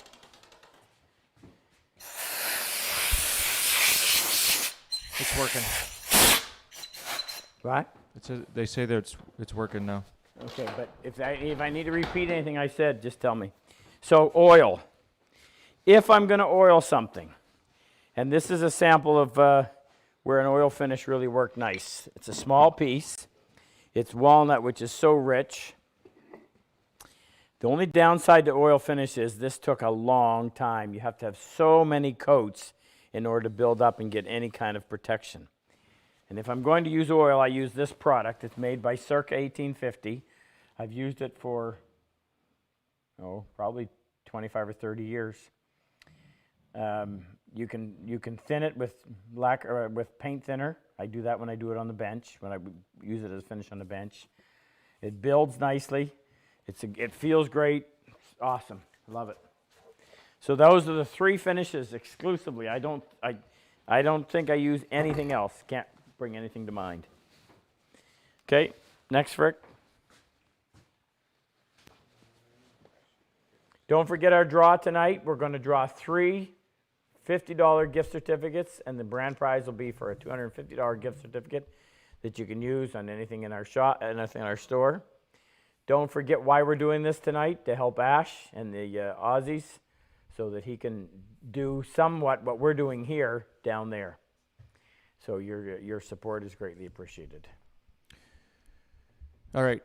This question comes from Bill Casterlin. He said, I moved south Bill. about 40 years ago, so it's been a long time since I taped a hockey stick. Any pointers on taping clamps and tools? Yes. What did I just tape? I Got mallet. just had to tape a mallet earlier tonight. I don't have much here, but I'll do it. So, if you look at my handles on all of my clamps, if you've got older hands and you get a bit of arthritis, or if you just want to improve your grip, this is stick tape. Now, you got to get the right stuff. You don't want that American hockey stick tape because they don't, well, oh, my bias is coming out. Canadian hockey stick tape is what you want. We have it on our site because people couldn't find it. So what you do is you take it like that, start here at the head, and you go around about that far, stretch it down, and you'll get accustomed to knowing how far you have to go. Now, if it's a full roll, I can spin it like that, but once it gets down like this, it doesn't spin very well. Should have Super Dave doing this. So twist it like that, okay? And then wrap it. Ugh. Obviously, I'm not the one that does it. Wrap it like so. And then come back and neatly cover that rope. We don't use white, by the way, because it gets too dirty.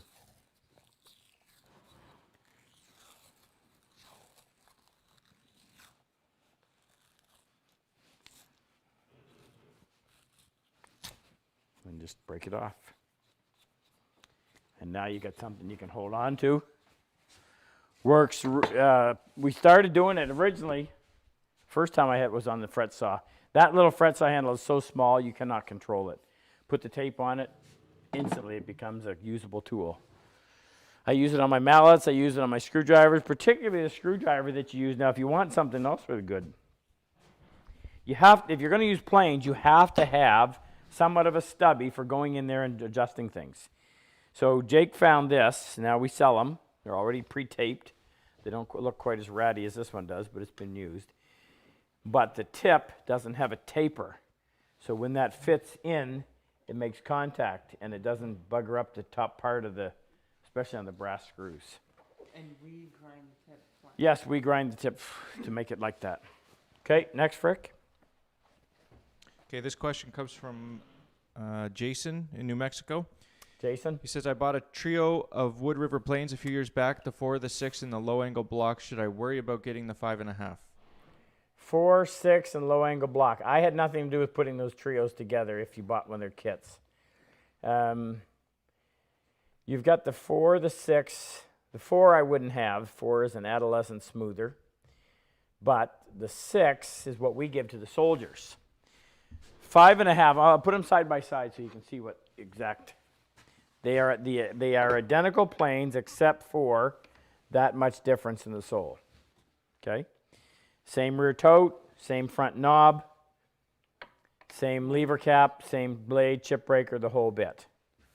Now, I wish you could cut it off if you wanted.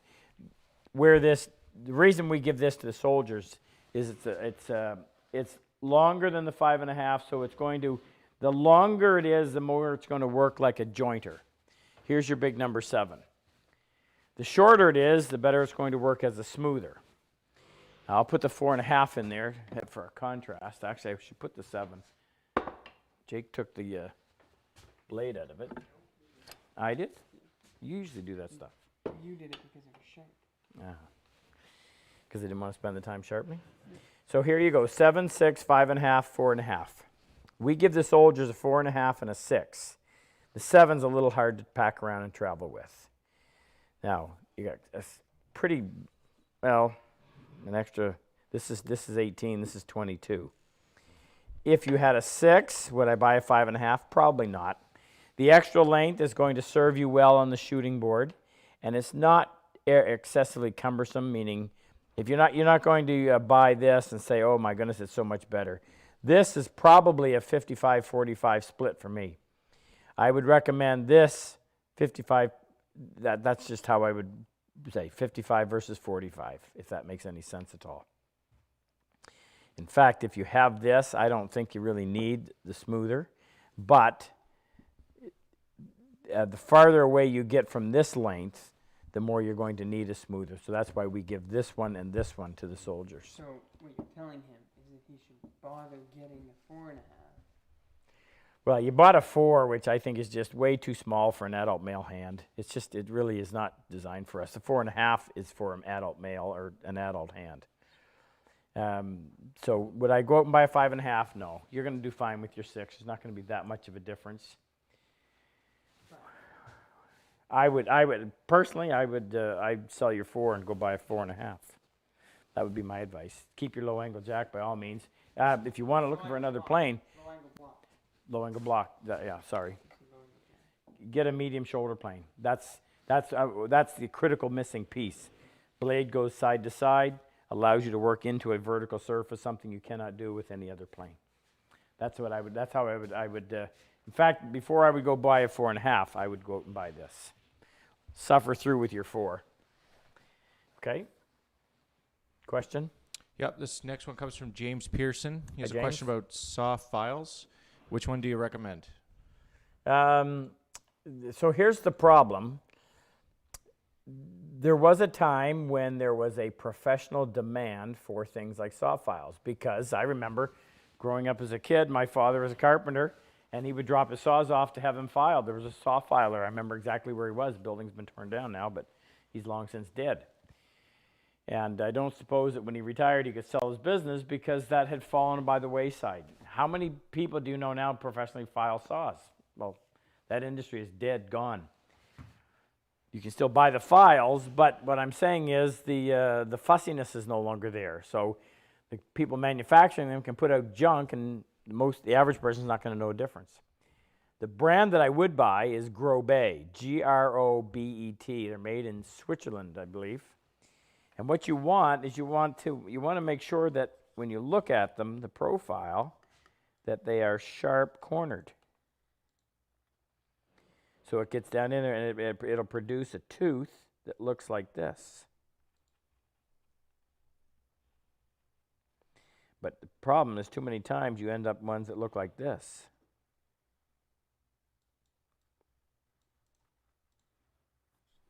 And they end up giving you this when you file them.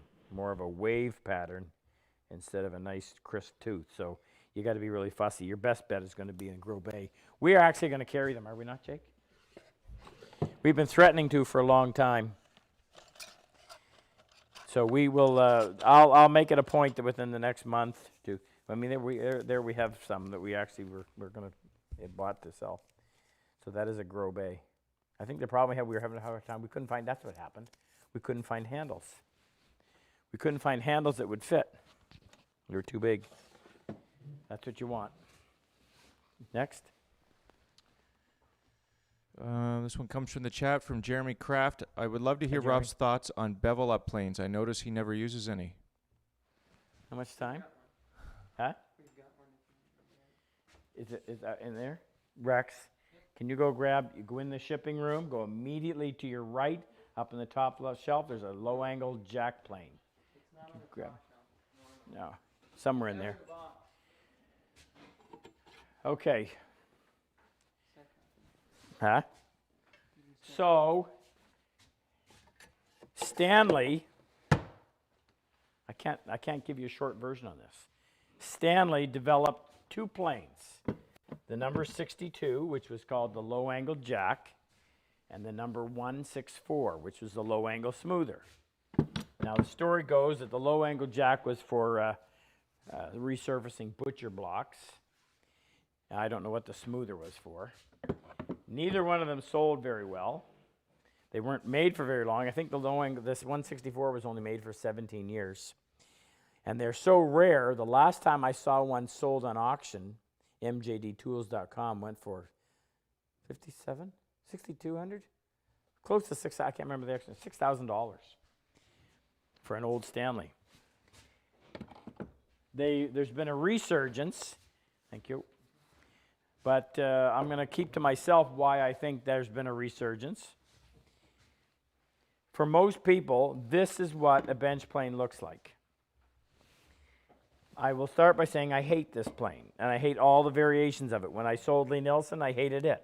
And Lee Nielsen always recommended, no, you need to tell people to buy the 62. I said, I hate it, so I didn't. It's, you don't have nearly as much surface area on the side, so my go-to plane needs to excel on the shooting board, and it needs to be great on the bench. So let me explain. Here's my shooting board. I don't think I would be me without a shooting board. It gets used so often. In a shooting board, what you want, and I'm sure you all know what a shooting board is for, you're going in there to plane primarily the end grain of a piece of wood. And it allows for a perfect 90 degree in both directions, this way and this way. What you want in a shooting board is length here, because you can't start back here. If this is a piece of very hard wood, and let's say it's 6 inches wide, it's going to be quite a push to get all the way through it. You can't start back here because you'll slam into the side of the board. So you always have to be in contact. So the more surface area you have from the tip of the plane, the toe, to the blade, the better it is. You get a little bit of a run at before you engage and have to start plowing through that wood. You also want as much surface area along here or along here as possible to keep this from tipping over or tipping. You want it to be nice and stable. But as you look, there's not nearly as much surface area here as there is here. Should you compare the weight? I'm getting there. Okay? So that's primary reason number one. Reason number two is the weight, as Jake just mentioned. The more weight you have, the easier it is once you get this thing going for it to carry through, whether you're shooting with it or whether you're using it on the bench. This is not as heavy as this. Reason number three, when I'm planing something, and oftentimes, for instance, when I'm fitting a drawer, and if you've watched, you notice how fussy I am about it, I cannot risk taking off more material. I mean, this is 1 or 2 shavings away from losing the fit. So I've just resharpened my blade, and I'm ready to go back to work on that. Let me just set this somewhere so it doesn't get damaged. I've just sharpened the blade. Now I'm either working on a piece of finished furniture component or a drawer side. I don't want to have the blade out. I'm going to do my best to identify where the blade is, make it parallel to the sole. Then I retract the blade fully, and I start planing. And while I'm planing, I'm going to start, because, Jake, you need to be in here. As I'm planing, I have the ability with my finger on the adjuster knob to start spinning that so that I can sneak up on that board. And I won't have any nasty surprises. Okay, now what I see right here is what? Well, the blade is obviously a little bit skewed to my left. So I go in, I can make a slight adjustment, and then I can continue. That's a little heavier than I would have wanted. Retract that blade. So the advantage of this style of plane is you can control that depth of cut while you're actually planing. If I'm using a low-angle jack, I can't do that. I have to stop, manipulate this, go again, and run the risk of maybe I've moved it too much. It's not a huge deal, but it's a deal. So those would be the 3 primary reasons that I do not like this, and I love this. You want to weigh them? weigh them. Well, is it fair to compare? But I suppose, since this is what I've always recommended. All right, so a Wood River low angle jack comes in at 22,104 grams, and the 5.5 comes in at 3284. So 1/3 heavier. And I don't think you'd find the difference in any others. So here, let me tell you one more thing. And I love telling people this. When these were being made, there was a professional market. Now, if you were to stop, if I was to ask any one of you viewing tonight and say, how many people do you know actually use a hand plane professionally? I'd be surprised if any of you knew anybody. And if you did, you can count them on one hand and have lots of fingers left over. But if we were to step back 120 years ago, a third of the population probably worked wood in some form or fashion, which means there were lots of professionals that actually used hand planes in their day-to-day work, and they became very good at it. So they became critical analyzers. So Stanley develops a new hand plane, and they tell you, oh, this is better because it's low angle, it's this, that, and whatever. And it puts it out there to the market. What happened? Well, they didn't like it. Not very many of them sold. That's why they're so rare today. So when these were made available to professional woodworkers, they preferred this. So you hear people screaming about it today about how great it is. I don't want to say anything terribly derogatory, but you just kind of have to consider, well, how much does that individual that's screaming about it actually know? How many hours a week or a day does he actually use a hand plane? In other words, how much weight does his opinion actually have, or is it just an opinion? And I would beg to say, I would argue to say it's just an opinion. My preference right here. It's always been, and in the near future, it will be the king of the hand planes. Okay? Next. All right, Time for a so on couple the more. topic of shooting boards, this comes from Paul Weschel from Paul. Houston, Texas. Can you please explain again in more detail? Why do you purposely put a crown in the base when making a shooting board? Oh, yeah, that was a real good question. I remember that from last week. Well, I will show you that, and I'm happy to show you that. And I'm happy because I discovered it, and it solved a huge problem. Oh, I used to, this is bringing back bad memories. Bad memories, but good in the fact that we found a way around it. So you're using a shooting board, and you're noticing that you cannot get that stinking piece of wood square. And it's like, what is going on? And you're fiddling with the blade and whatever, and it just will not get square. So that was happening to me. I don't remember how long ago this was. Next thing you know, I put my square on here, and I said, well, wait a minute. Now, why is that thing not standing square? What is going on? I checked the plane. Sides were square. Both sides were square. Then I realized what happened. When you build a shooting board, you've got two pieces of wood glued together. That creates a glue joint. And anytime you have a glue joint, you introduce a stress line. And what happens for some reason, at some point, this thing starts to curl like this.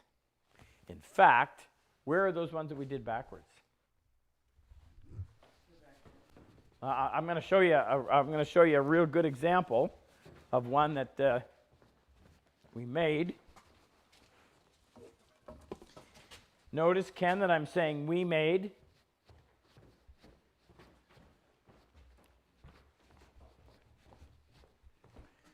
Now, somehow we managed to do this in reverse.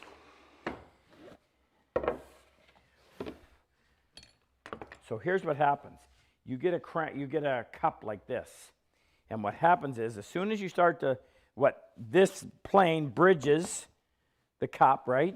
And when it bridges the cup, it tips out. If it lays flat like this, it's nice and square because it's resting here. But the minute this side, watch what happens. The minute this side gets higher, see what happens? It tips off to the side. So on this, you wouldn't be able to. So why is that square? Make a liar out of me. Well, all right, then just trust me. Maybe this is actually a good one, Ken. What happens is, as soon as you get that cup, it bridges, it tips out there like that, and now you can't use your shooting board. So what we decided to do was fight the bridge.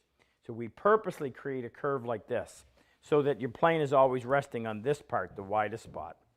The little bit of weight you apply when you push down like that will push your board flat because it doesn't have a whole lot of curve, but just enough to counteract what's naturally going to happen anyway. And you end up with a nice square setup. Bad example. Hope that helped. Jeff Collins says, why don't you use a donkey ear on the shooting board? For doing a lot, I just haven't. Maybe will someday. Joe 523 wants to know, does IBC make plane blades for Stanley Sweetheart number 62 that you know of? Joe, we did, or they did at one point. They made blades for every plane, but I would not want to be in the replacement blade business because I stocked a well-known. When I left, Lee Nelson and I parted ways. I started carrying blades by a well-known blade manufacturer, so it wasn't a matter of bringing something new to the market. And I had that inventory for 5 years and never sold a single one, not a one. And if you ask any of the woodcraft stores, they'll tell you, we just don't sell. There's just not a huge demand for replacement blades. Think about it. Unless you're the type of guy that likes to have an extra couple of blades sharp, how long do you think it's going to take to wear that away? Well, talk to your great-grandchildren, because you're not going to do it. So because of that, IBC, I don't think any longer does make those. Woodcraft brought them all in and then ended up getting rid of them just because they were taking up space and they weren't being sold. Good blades, just no demand for them. Next. Brian Tyler wants to know, what do you all use to remove rust from saw blades? What do y'all?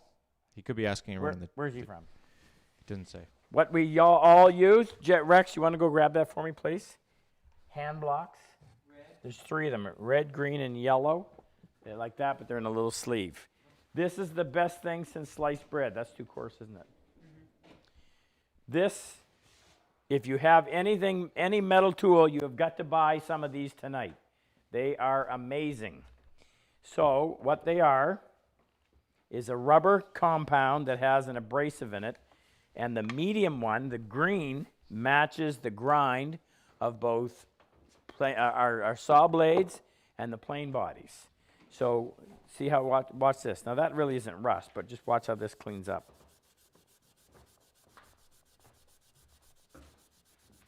The nice thing about it is that the abrasive is not on the block, it's in the block. So you're not wearing it off the surface, it's like a water stone. You've got abrasive all the way through it, so it just eventually, the whole thing wears away, but it never stops working.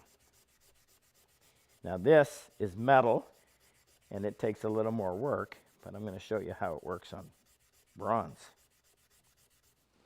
Okay? What do I have? Oh, I'll take some fingerprints off of this. Now this is a Ron Breeze plane. You get those fingerprints on there.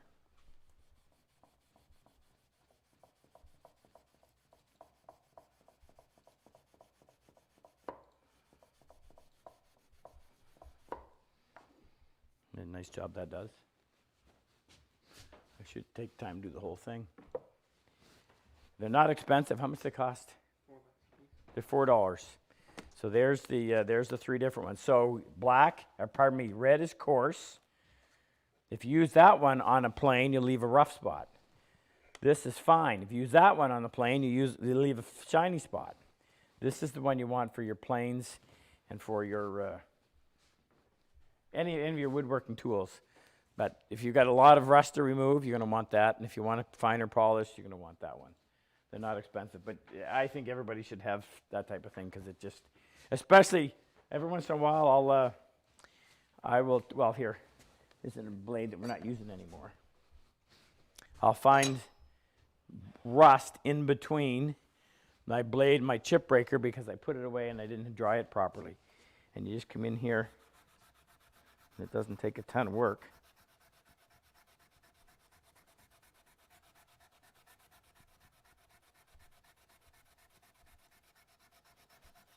And that was a pretty severe case. You can clean that up. I use it on the machines as well. So get yourself a hand block. You'll be glad you did. Just throw it in the cart while you're making a donation. It'd be perfect. Yes. And the other thing too, if you're talking about maintenance, get the plain socks. Rex, do me a favor and go grab me a couple of plain socks, please. They're down on the bottom as soon as you walk in. Straight ahead. If you live in an area that you deal with high humidity, Ray, listen to me. Down there in Louisiana, you're going to want to protect the planes. You can coat them with oil, but then if you don't wipe it off, it just becomes a magnet for dust and it becomes a real pain, maintenance issue. But you can use these plain socks. We carry them 4 sizes. Block plane, thank you. Block plane, smoother, jack, and jointer. I gotta open one up. I'll try to do it. No, there's open ones in Have to, don't have time. I'll just pull this apart.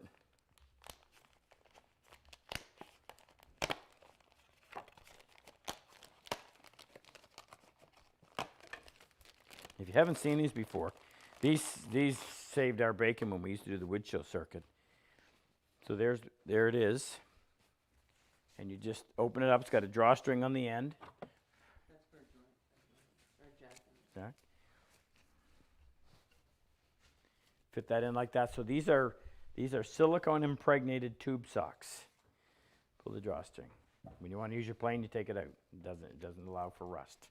I don't know how it works. I just know that it works. I found out from spending an entire day taking surface rust off of all of our planes that showed up in Victoria, BC for a wood show. We opened it up the day before after it arrived, and everything was covered in surface rust. Terrible.